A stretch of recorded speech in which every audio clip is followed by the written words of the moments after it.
Sedaya mikiraken tiang sanes. Wallahu fi aunil abd ma kana al-abdu fi auni akhi. Gusti Allah badhe nulung nek kita niki nulung wong liya. Nek kita niki pengen ditulung oleh Gusti Allah, nulung wong liya. Makanya sedaya mikiraken tiang sanes. Semua ini. Walaupun orang baru masuk Islam sehari, kalau dia memikirkan orang lain, nanti Allah akan tolong. Tahun 90-an saya itu ke Pakistan, ada istimewa di sana. Besar, ada 1 juta lebih orang datang. Waktu itu ada datang orang dari Norwegia, namanya Harun. Asalnya namanya nggak tahu, setelah masuk Islam namanya Harun.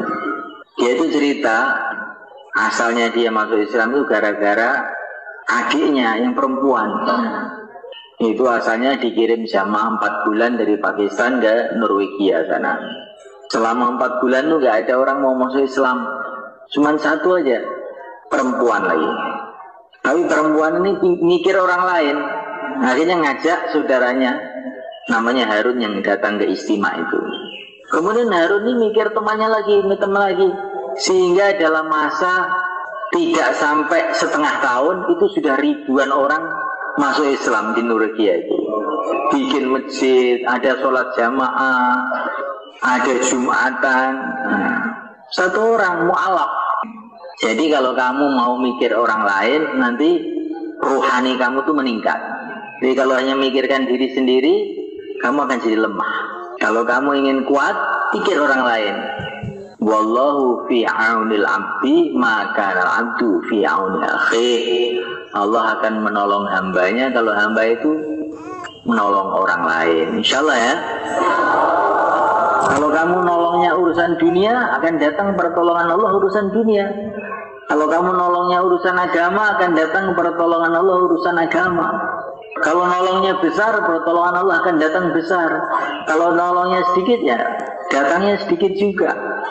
Engkau para nabi, para rasul, para sahabat, para wali-wali Allah itu orang yang memikirkan orang lain urusan agama. Orang-orang yang punya derajat dunia, itu namanya Pak Lurah, Pak Bupati, dan lain-lain sebagainya itu. Kenapa kok punya derajat dunia? Karena dia mikir dunianya orang lain. Maka dia punya pangkat dunia, karena dia mikirkan dunia orang lain. Kalau dia ini mikirkan agamanya orang lain, maka dia akan punya pangkat agama. Ada orang India, namanya itu Dr. Sanaullah. Dokter ini, dokter dunia, bukan dokter agama. Waktu tamat SMA, kira-kira umur 19 tahun, dia belajar di Prancis. Kira-kira 40 tahun yang lalu, sekarang sudah tua, saya pernah keluar dengan dia. Ketika mau berangkat ke Prancis, tanya kepada para ulama di sana, di India sana, saya ini mau ke Prancis, apa nasihatnya?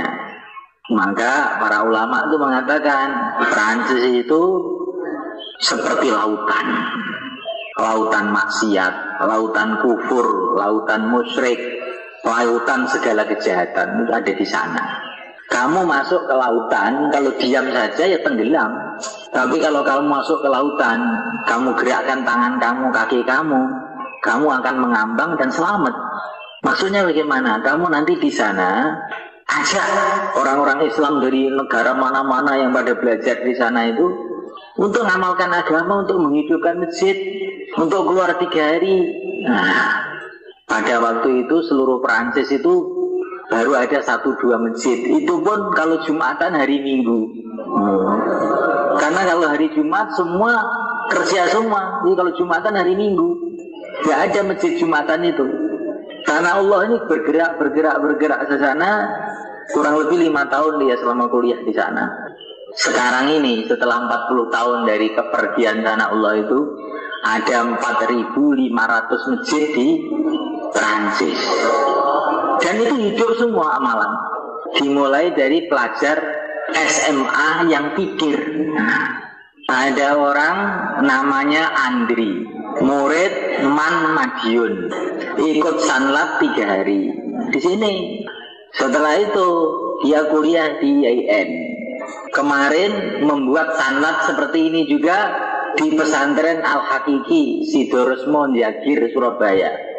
Satu orang sekarang bikin sanlat, ngundang teman-temannya bikin sanlat di sana. Kemarin ada berapa ratus orang, ratusan orang tuh ikut sanlat, 800 orang di Surabaya. Satu orang sanlat Madiun, belajar cuma 3 hari di sini. Sekarang gurak kan banyak orang di sana. Sekarang naik lagi Sunan Ampel. Nah, kamu kira Sunan Ampel itu orang tua, jenggot putih gitu? Enggak. Datang ke sini umurnya baru 19 tahun. Sunan Ampel itu ya seperti anak SMK lah gitu. Tapi ini orang mikir agama, ini otaknya ini mikir agama aja. Selama 40 tahun seluruh Jawa masuk Islam. 40 tahun seluruh Jawa masuk Islam. Maka orang itu kalau mau mikir agama nanti jadi kuat. Tapi kalau hanya mikir perutnya aja, nanti jadi kayak kucing ya. Ramadan nggak Ramadan makan aja namanya kucing itu. Ini kalau orang Ramadan masih makan juga siang, apa bedanya dengan kucing? Malah baikan kucing kakinya 4, dia kakinya cuma 2. Kalau orang Ramadan atau bukan Ramadan tidak menutup aurat, wanita nggak nutup aurat, kalah dengan kucing. Kucing aja masih nutup aurat semua, ada pakai bulu, baju bulu. Ayam aja masih pakai celana sampai dengkul. Ini manusia kok nggak pakai tutup aurat, kalah dengan ayam. Anak-anak semua, setelah kamu keluar 3 hari ini, mesti kamu harus bisa mengambil satu kesimpulan. Kalau kamu bisa mengambil satu kesimpulan ini, kamu berarti lulus. Apa kesimpulan ini? Agama itu penting. Sangat penting. Bahkan yang terpenting dari segala yang penting. Karena apa? Dunia penting, urusan dunia penting. Tapi urusan dengan yang menciptakan dunia lebih penting. Urusan dengan orang tua penting, tapi urusan dengan yang menciptakan orang tua lebih penting. Saya tidak mengatakan urusan dunia nggak penting lah ya. Penting juga, tapi urusan dengan pencipta dunia lebih penting. Itulah agama. Maksudnya agama ini Islam. Nah, kalau bukan Islam itu bukan agama. Menurut Allah, inna dina indallahil Islam. Menurut Allah agama itu Islam. Itu Islam itu agama. Harus mantap. Wa may yabtaghi ghairal islami dinan fala yuqbal min wa huwa fil akhirati minal khasirin. Barang siapa mencari agama selain Islam, tidak akan diterima oleh Allah, dan di akhirat dia akan rugi selama-lamanya. Agama ini penting. Dunia ini diciptakan oleh Allah karena masalah agama. Dunia hiruk pikuk ini semua diciptakan oleh Allah karena agama. Untuk apa? Untuk ujian. Siapa yang mau ngamalkan agama, siapa yang nggak mau ngamalkan agama. Dunia ini isinya cuma 2, enak dan tidak enak. Enak itu ujian, syukur apa enggak. Enggak enak itu adalah ujian, sabar atau tidak. Seluruh alam dunia ini adalah tanda-tanda keagungan Allah. Matahari terbit, matahari tenggelam, tumbuh-tumbuhan, lautan, daratan, gunung-gunung. Tanda-tanda kebesaran Allah, kekuasaan Allah.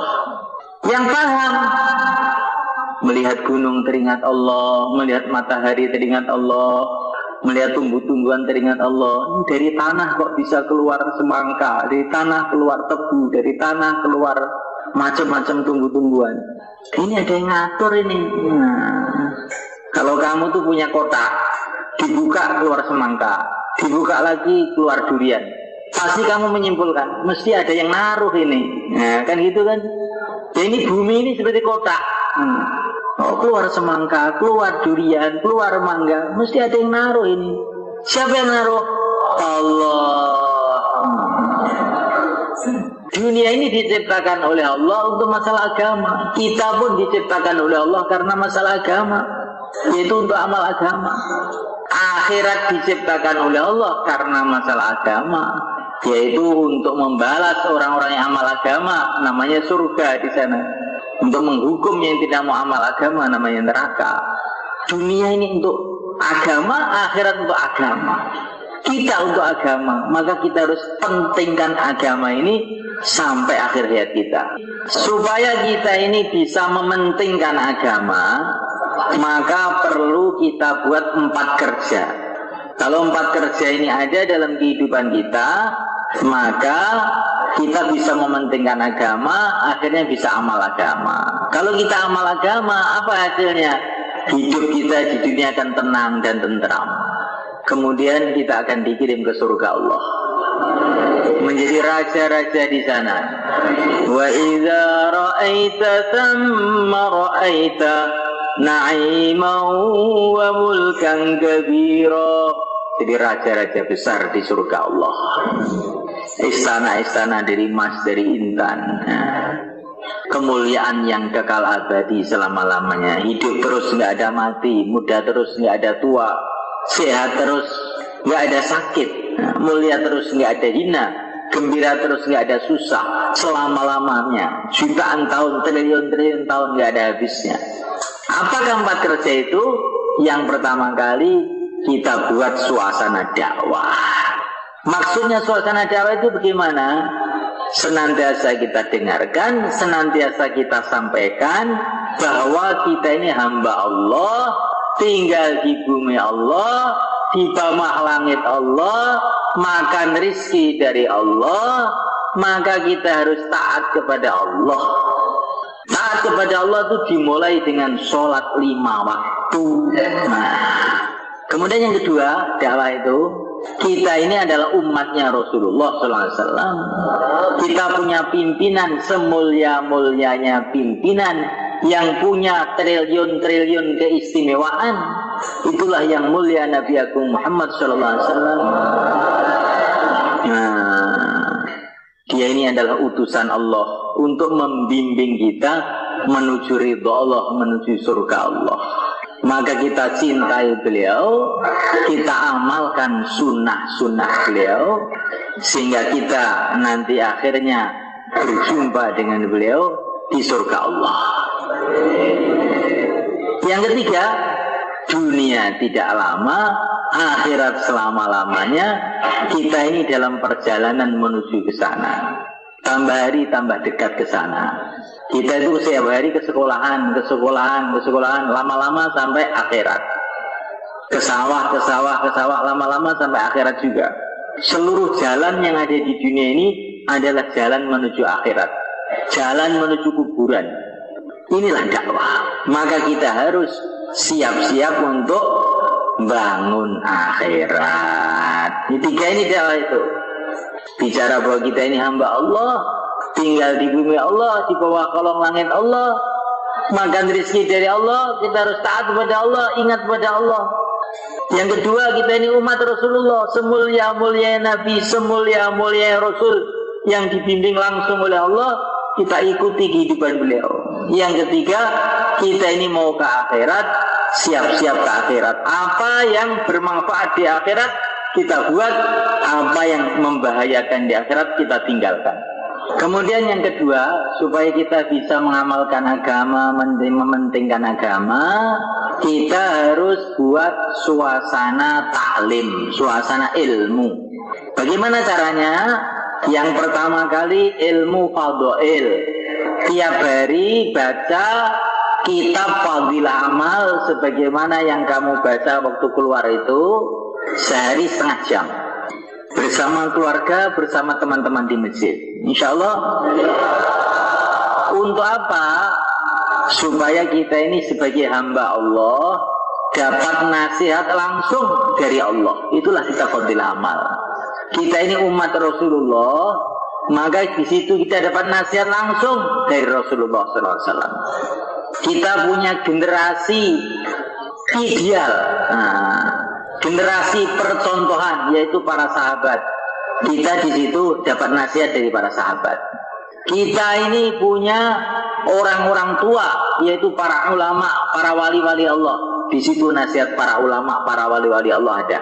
Jadi dengan baca kitab Fadilah Amal itu, kita mendapatkan nasihat dari pencipta alam semesta, nasihat dari Rasulullah utusan Allah, nasihat dari para sahabat murid-murid Nabi, nasihat dari para wali-wali dan para ulama-ulama. Sehingga hidup kita terarah. Kalau orang tidak ada taklim, hidupnya bingung. Saya itu mau ikut siapa? Bingung. Akhirnya ikut setan. Man laisa lahu syekh fa syaikhuhu syaitan, katanya para ulama. Orang yang tidak punya pimpinan, orang-orang lurus ini pimpinannya setan nanti. Maka kita harus buat suasana taklim di rumah sama keluarga kita, di masjid dengan teman-teman kita. Yang belum punya kitab Fadilah Amal, usahakan beli. Itu kitab penting untuk supaya hidup kita terarah. Terarah ini penting, bukan semua yang penting hidup yang terarah. Kita punya mobil, arahnya nggak jelas. Oh, masuk selokan, masuk jurang nanti. Hidup juga begitu. Walaupun mobil Mercedes, mobil mewah, tapi kalau nggak terarah, bahaya banget ini. Penuh wadah ya apa-apa nanti. Santri-santri pelajar, setiap habis zuhur ada program taklim di sekolahnya masing-masing. Ini kita sudah musyawarah dengan bapak-bapak guru kamu untuk membuat suasana taklim tiap habis zuhur di musola sekolahan masing-masing. Kamu ikut. Itu yang tahu, yang untuk sekolahan. Tapi kamu beli sendiri kitab Fadilah Amal, kamu baca di rumah dan di masjid. Insya Allah. Kemudian untuk membuat suasana taklim ini, kamu harus dekat dengan para ulama. Orang itu hidup itu harus punya ulama, punya guru. Kita ini hidup harus dekat dengan para ulama. Ulama itu apa toh? Tandanya ulama itu apa? Tandanya ulama itu yang dia punya sambung dengan tokoh-tokoh ulama. Al-Imam Asy-Syafi'i, Al-Imam Al-Ghazali, ya itu tandanya ulama. Maka kalau ada orang ngaku ulama, kamu tanya, ilmu kamu itu dari Imam Syafi'i atau dari siapa? Oh, dari Imam Syafi'i. Oh, saya mau berguru dengan bapak. Enggak, saya ini langsung autodidak belajar sendiri. Wah, saya enggak mau, Pak. Ini kacangan ini, Pak. Saya kalau mau beli mobil, ya mobil yang dari Jepang yang pabrik besar. Kalau bikinan Temboro saya enggak mau. Paling 3 hari sudah bodol nanti. Iya, agama juga begitu. Kita ambil agama ini dari orang-orang yang betul-betul diakui keahliannya seluruh dunia. Al-Imam Syafi'i, Al-Imam Al-Ghazali itu orang-orang yang diakui keilmuannya seluruh dunia. Kalau ada ulama kok nggak ikut mereka, itu bukan ulama itu. Dokter tapi nggak pernah ke fakultas kedokteran. Bahaya, nanti obat tikus dikasihkan kamu malah mati kamu nanti. Insya Allah hidup itu harus dekat dengan para ulama, para ustadz. Tapi saya pesan, ustadz yang nyambung dengan para imam. Yang nggak nyambung itu bahaya.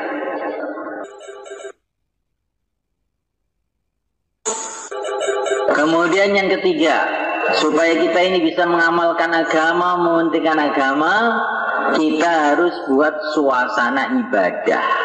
Apalagi dalam bulan Ramadan ini.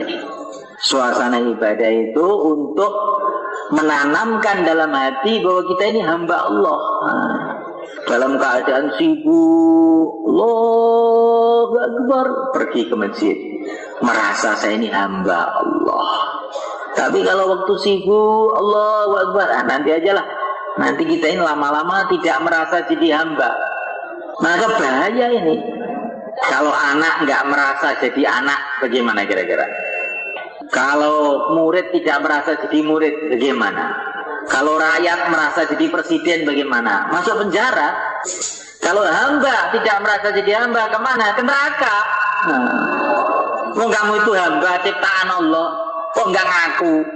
Suruh sholat, ini hak asasi manusia, Pak. Hak asasi manusia. Kepelintir sepur hak asasi manusia. Ini mau ke neraka ini, kok hak asasi manusia. Hak asasi manusia itu istilahnya orang kafir, dibikin untuk merusak orang. Apa-apa hak asasi manusia. Nanti ada orang kecemplung sumur, hak asasi manusia. Minum narkoba, hak asasi manusia. Rusak jagat ini. Lama-lama maling, hak asasi manusia. Mukulin orang, hak asasi manusia. Mau telanjang bulat di jalan, kenapa ini kaki saya sendiri? Hak asasi manusia. Akhirnya jadi kucing semua. Ya, supaya tertanam rasa kita ini adalah hamba, perlu kita buat suasana ibadah, terutama sholat 5 waktu berjamaah. Usahakan sholat itu berjamaah, jangan sampai nggak berjamaah, karena kalau berjamaah mudah diterima oleh Allah. Kemudian puasa ini juga untuk menanamkan bagi kita ini hamba keyakinan bahwa seluruh makanan di dunia ini milik Allah, dunia ini milik Allah. Kalau Allah nggak boleh makan, saya nggak berani makan. Nah ini rasa hamba ini akan wujud dengan ibadah. Suasana ibadah kita buat di masjid kita, di rumah kita, sholat, baca Quran. Suasana ibadah kita hidupkan. Yang keempat, supaya kita ini bisa mengamalkan agama, mementingkan agama, kita perlu akhlak yang baik. Akhlak yang baik itu dimulai dengan senantiasa kita suka melayani orang. Jadi kalau ketemu orang itu ingin melayani, itu berkhidmat. Bahasa Arabnya berkhidmat. Kalau ketemu orang tua, pikirnya itu bukan mau minta uang, mau berkhidmat sama orang tua. Orang yang akhlaknya baik akan bernasib baik. Orang yang akhlaknya jahat nanti akan kejunggal suatu saat. Kalau ketemu ibu, jangan pikirannya mau menyusahkan ibu, mau menggembirakan ibunya. Setelah keluar 3 hari ini, kalau makan jangan rebutan tempe dengan adiknya. Lauk-lauk yang enak-enak untuk adik saya, untuk kakak saya sambel aja. Kenapa? Saya ingin akhlak yang baik, berkhidmat. Orang yang akhlaknya baik, doa-doanya makbul. Orang yang akhlaknya jahat, doanya nggak makbul. Akhlak yang terpenting kepada orang tua, kepada teman-teman di sekolahan kita. Kalau kita ke sekolah, bawa pensil 2. Nanti barangkali ada temannya memerlukan, dipinjamin. Belajar akhlak. Bawa penggaris 2. Untuk apa? Barangkali ada yang ketinggalan penggaris, bisa dipinjamkan. Kalau enggak waktu puasa, pergi ke sekolahan, bawa permen 10. 5 untuk temannya, 5 untuk saya. Untuk apa ini kamu kok buat begini ini? Belajar akhlak biar doanya makbul. Insya Allah. Akhlak kepada guru kita. Akhlak kepada guru itu apa? Yang paling penting adalah bagaimana prestasi kamu belajar baik. Nanti guru kita akan senang. Jangan membuat pusing gurunya karena belajarnya tidak baik. Orang yang akhlaknya baik, maka dia ini akan makbul doanya. Ini kata Nabi nih. Ya, akhlak kepada seluruh orang Islam. Nanti di rumah ke masjid, langsung ngepel masjid, bersihkan WC masjid.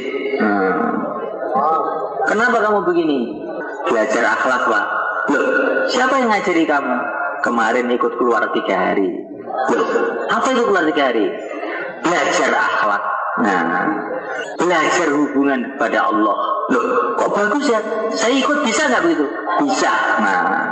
Caranya bagaimana? Malam Jumat ke Temboro, terus keluar 3 hari. Insya Allah nanti masalah-masalah akan selesai dengan akhlak. Insya Allah, kan? Kalau pulang ke rumah, Assalamualaikum. Kemudian salaman sama ayahnya, ibunya, cium tangannya. Melihat orang tua dengan kasih sayang itu adalah satu ibadah. Melihat orang tua dengan kasih sayang adalah satu ibadah. Maka Subhanahu wa ta'ala, dengan akhlak yang baik ini, kita akhirnya bisa kerjasama mengamalkan agama, mudah mengamalkan agama. Kemudian anak-anak semua, ya, Kamu belajar di SMA perlu 3 tahun. Untuk belajar urusan-urusan kecil saja 3 tahun itu belum selesai. Belajar urusan kecil, urusan dunia ini yang hanya untuk 60 tahun, 70 tahun ini 3 tahun belum selesai. Mulai SMP 6 tahun, nanti perguruan tinggi 10 tahun. Untuk ngurus dunia ini kita perlu banyak waktu. Untuk ngurus akhirat 3 hari belum cukup. Untuk belajar ilmunya manusia itu perlu bertahun-tahun. Untuk belajar ilmunya Rasulullah, pimpinan dari seluruh manusia, belum cukup 3 hari, belum cukup. Maka perlu kita teruskan. Maka kamu semua saya undang resmi nih. Tiap malam Jumat saya undang ke sini untuk ngaji. Kalau malam Jumat dimulai dari habis asar itu sudah ada pengajian. Nanti habis maghrib juga ada lagi sampai isya. Boleh juga kamu terus itikaf di sini. Nanti habis sholat subuh langsung ke sekolahnya. Jadi bajunya, buku-bukunya langsung dibawa. Kalaupun nggak bisa ya habis isya bisa pulang. Untuk apa? Supaya kita ini hidup ini terarah, mengamalkan agama, mati dapat ridho Allah, masuk dalam surga Allah. Itulah cita-cita orang yang berpikir, yang sayang sama anak, sama dirinya. Kalau orang hidup asal-asalan, boy si penting urip, wah itu gawat, gawat. Asal-asalan urusan dunia aja bahaya. Kamu pasang listrik asal-asalan, konslet, bahaya. Kamu nyupir mobil asal-asalan nabrak. Kamu jadi pilot asal-asalan jatuh pesawatnya. Urusan akhirat tidak boleh asal-asalan. Kita mesti ada kesungguhan. Nah, 4 suasana ini kita buat, dan supaya kita nggak lupa dengan pikir-pikir ini, kalau ada waktu, kalaupun tidak ada waktu, diada-adakan. Kalau nggak ada kesempatan, disempat-sempatkan. Ini setiap malam Jumat, di sini ada pengajian terus-menerus setahun penuh, nggak ada playnya. Kemudian yang terakhir, ya, saya pesan untuk Sanlat Putri sekarang ini. Ya. Sanlat Putri, mungkin kamu tidak bisa datang ke sini sering, tapi ini pesantren ini ada FM. Kamu bisa dengarkan ngaji saya itu habis asar, pagi juga ada. FM-nya apa itu alamatnya? 105? Coba kamu hilangkan, saya nggak ngerti itu. 105,7 dengan 93,14, 2 stasiun. Insya Allah ya. Supaya pikir-pikir agama ini tidak lali kita, tidak lupa. Kemudian yang terakhir, nanti setelah ini kita akan zikir pagi petang sejenak. Terus kemudian bapak-bapak guru salaman dengan saya. Untuk apa ini salaman ini? Karena Nabi mengatakan orang Islam yang bersalaman dosa-dosanya akan diampuni oleh Allah. Saya sebetulnya ingin salaman dengan semuanya, tapi nanti terlalu panjang. Saya salaman dengan bapak gurunya saja. Setelah itu bapak guru salaman dengan muridnya dari sekolahan masing-masing. Nyambung biar. Man sofahani wa sofaha man sofahani ila yaumil qiyamah dakhala jannah. Nabi mengatakan barang siapa salaman dengan aku, atau salaman dengan orang yang pernah salaman dengan aku, atau salaman dengan orang yang pernah salaman dengan aku, sampai hari kiamat dia nanti akan lurus hidupnya. Jadi kita salaman dengan orang Islam niatnya biar nyambung dengan Rasulullah itu. Insyaallah ya. Sekarang kita mulai zikir pagi petang dengan istighfar dulu. Dalam satu hadis dikatakan akan bergembiralah orang yang melihat nanti di akhirat di catatan amal dia ini banyak istighfar. Dalam hadis yang lain dikatakan barang siapa senantiasa istighfar, Allah akan hilangkan kesusahan-kesusahannya dan Allah akan beri rizki tanpa disangka-sangka. Dalam Quran dikatakan kalau kamu istighfar, Allah akan kasih kamu anak laki-laki, rizki yang mudah. Kemarin tuh ada orang Kalimantan datang sini. Saya ini sudah 14 tahun kawin nggak punya anak Pak Kiai, bagaimana? Kamu banyak istighfar, tiap hari 1000 kali. Saya bilang gitu. Belum ada 1 bulan sudah hamil istrinya. Kemarin kesini anaknya sudah dibopong kesini. Istighfar. Kamu, saya belum punya istri kok istighfar? Iya, kamu istighfar dulu, nanti insya Allah dikasih istri terus dikasih anak. Insya Allah ya. Astaghfirullah, astaghfirullah, astaghfirullah, astaghfirullah,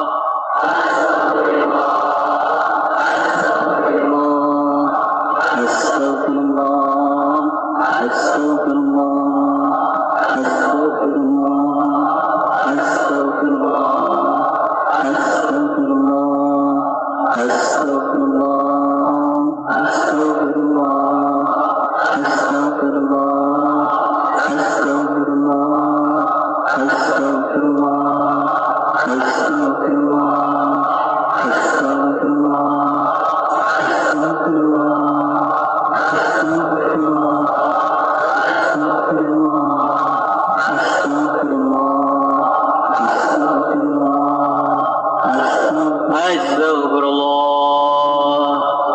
Nanti di padang mahsyar ketika seluruh manusia berkumpul, semua orang itu mencari Rasulullah, ingin dapat syafaatnya Rasulullah. Orang yang paling dekat dengan Rasulullah adalah yang paling banyak baca selawat. Kita baca selawat agar nanti kita bisa mendekat kepada Rasulullah.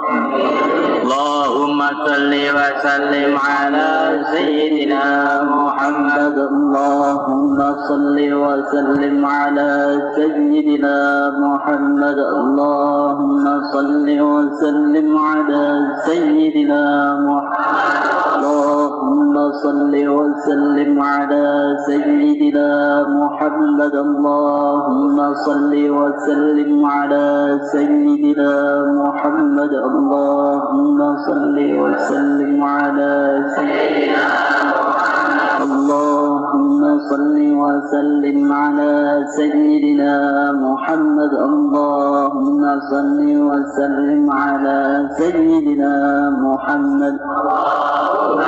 وسلم على سيدنا محمد. اللهم صل وسلم على سيدنا محمد. اللهم صل وسلم على سيدنا اللهم صل وسلم على سيدنا محمد. اللهم صل وسلم على سيدنا Muhammad. Kemudian kita akan baca tasbih. Al-Imam Asy-Syafi'i radhiyallahu ta'ala mengatakan tasbih itu ada tolak balak yang terbesar. Kalau perkara sudah dikatakan Al-Imam Asy-Syafi'i, itu mesti ada Qur'annya, mesti ada hadisnya. Kesimpulannya begitu. Kalau sudah kata Imam Syafi'i itu mesti bisa yang dalilnya gitu. Jangan kamu tanya dalilnya lagi. Subhanallah walhamdulillah wa la ilaha illallah. Allahu akbar. La haula wa la quwwata illa billah. Subhanallah walhamdulillah wa la ilaha illallah. Allahu akbar. La haula wa la quwwata illa billah. Subhanallah walhamdulillah wa la ilaha illallah. Allahu akbar. La haula wa la quwwata illa billah.